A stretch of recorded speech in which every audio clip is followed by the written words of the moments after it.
Problem రాళ్ళని రొట్టెలు చేసుకోవడం కాదు, కానీ ఏమంటున్నాడు సాతాను? మళ్ళీ చదవండి. నీవు దేవుని కుమారుడవు అయితే.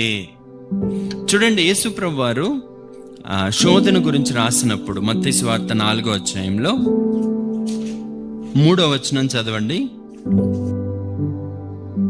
ఏమంటున్నాడు శోధకుడు వచ్చి?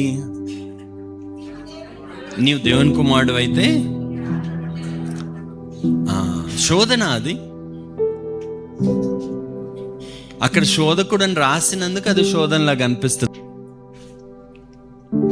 40 దినాల ఫాస్టింగ్ లో రాలా సాతాను? ఎప్పుడు వచ్చాడు? After the fasting. అది ఎలా శోధన అవుతుంది? ఈ మంచి ఐడియా కూడా కదా, రాళ్ళని రొట్టెలు చేసుకొని. అక్కడ బైబిల్లో అది శోధకుడు అని ఉన్నందుకు మనం దాన్ని శోధన పర్స్పెక్టివ్ లో చూస్తున్నాం, లేకపోతే మంచి ఆలోచన లాగానే కనిపిస్తుంది. ప్రాబ్లం రాళ్ళని రొట్టెలు చేసుకోవడం కాదు, కానీ ఏమంటున్నాడు సాతాను? మళ్ళీ చదవండి.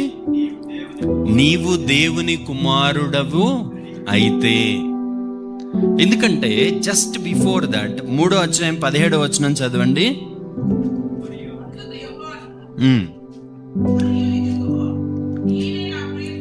ఈయనే నా ప్రియ కుమారుడు.